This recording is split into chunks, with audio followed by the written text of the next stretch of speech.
Salutations, c'est Chibi, j'espère que vous allez bien. Aujourd'hui, je vous retrouve pour un Saturday Book and Tea Fever un peu particulier, puisque je ne vous parlerai pas de livres aujourd'hui, mais d'un magazine. J'ai acheté cette semaine le magazine Flow, c'est le 3e numéro qui est paru cette année. Et c'est vraiment un magazine que j'apprécie beaucoup et j'avais très envie de vous en parler dans ce rendez-vous hebdomadaire. Alors Flow, de quoi ça parle?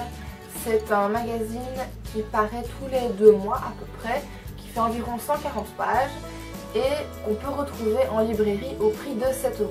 Alors pourquoi est-ce que je précise tout ça? C'est parce qu'au départ, j'étais vraiment très réticente à l'idée d'acheter ce magazine. On en voyait beaucoup sur les réseaux sociaux, sur Instagram, sur Twitter et tout ça. Et il y avait beaucoup de personnes qui disaient « Ce magazine est génial, c'est vraiment super » et tout le monde l'encensait. Et je me disais « Ça a l'air vraiment bizarre, encore un truc, une vague qui va passer » et c'est juste, ça fait un peu bien de lire ce genre de magazine, vous voyez. C'est pas du tout le genre de truc auquel j'adhère vraiment d'habitude, une espèce de mode là comme ça, d'un nouveau magazine qui sort. Et finalement, je dois bien avouer qu'il est vraiment très intéressant et il est vraiment chouette en fait. J'aime beaucoup ce magazine dans le sens où on retrouve des citations, des jolies images, des belles illustrations qu'on peut réutiliser aussi en dehors puisqu'elles sont détachables. C'est vraiment super chouette comme concept. Et à côté du beau, de l'esthétique, on a vraiment des articles qui sont hyper bien travaillés, hyper bien fouillés. On est plus dans vivre avec simplicité et vivre avec en étant bien en fait. C'est ça, c'est vivre en étant bien dans sa peau, dans son environnement, etc. En plus des illustrations et des citations, des petits textes et des articles, on trouve aussi des goodies, on appelle ça des goodies. Cette fois-ci, on a droit à des cartes postales et à un poster qui, moi en tout cas, vont me servir de marque-page. Donc je les ai toutes enlevées du magazine. Je trouve qu'elles sont vraiment super jolies. Je vais vous faire des close-up parce qu'elles sont vraiment super belles. Et je trouve que c'est vraiment une bonne idée, c'est intéressant et c'est utile aussi. Ce que j'aime aussi beaucoup dans ce magazine, c'est qu'il n'y a quasiment pas de publicité. Et ça, je trouvais que c'était fort à souligner parce que des fois, on achète des magazines qui font dans les 200 pages et la moitié c'est des pubs et l'autre moitié c'est où il y a un quart qui est juste là pour vendre les journalistes ne testent pas du tout les trucs qu'ils proposent des fois. Et donc ils font des sélections d'objets à acheter selon la couleur, etc. Je trouve que c'est un peu nul ce genre de choses. Ceux qui aiment bien là-dessus, il y a des sélections aussi d'articles dans Flow, mais c'est pas du tout la majorité des articles qui sont proposés. Et au niveau des pubs, sur un contenu qui fait voilà, 137 pages, ici j'ai compté environ 15 pages de pubs. Donc je trouve que c'est pas du tout excessif et au niveau des pubs choisies, elles collent assez bien avec le thème ou avec les articles qui sont à côté, avant ou après. Et donc ça ne me dérange pas trop et je comprends tout à fait le fait qu'il faut aussi devoir faire de la publicité pour un magazine afin de pouvoir se faire publier. Surtout que les pages sont cartonnées et c'est vraiment une très très bonne qualité de papier. Là-dessus, je comprends tout à fait le fait qu'il y ait des pubs et je suis très contente du fait qu'il y en ait aussi peu. À chaque numéro, les éditeurs traitent de 2 thématiques différentes. Cette fois-ci, les thématiques c'est oser et se détendre. Et en rapport avec ces 2 thèmes, on a des articles qui sont plutôt bien travaillés et vraiment intéressants. Par exemple, ici, avec les deux, on a... Par rapport au fait d'oser, on a un article sur le sortir de sa zone de confort. C'est quoi la zone de confort de quelqu'un?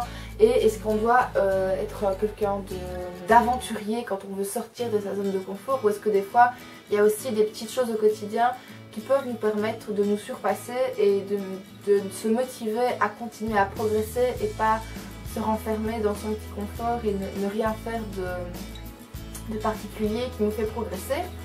Cet exemple là.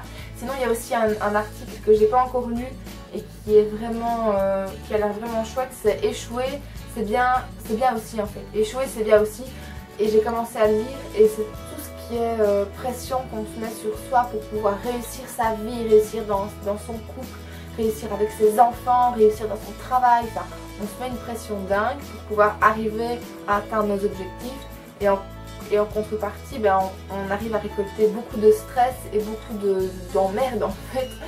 Et donc du coup ici l'article, donc ça va nous faire 1, 2, 3 pages pour essayer de nous expliquer que rater c'est tout à fait normal, c'est tout à fait humain, on n'a pas du tout à se sentir mal par rapport à ça et on ne peut pas toujours être au top dans tout ce qu'on fait, c'est tout à fait normal.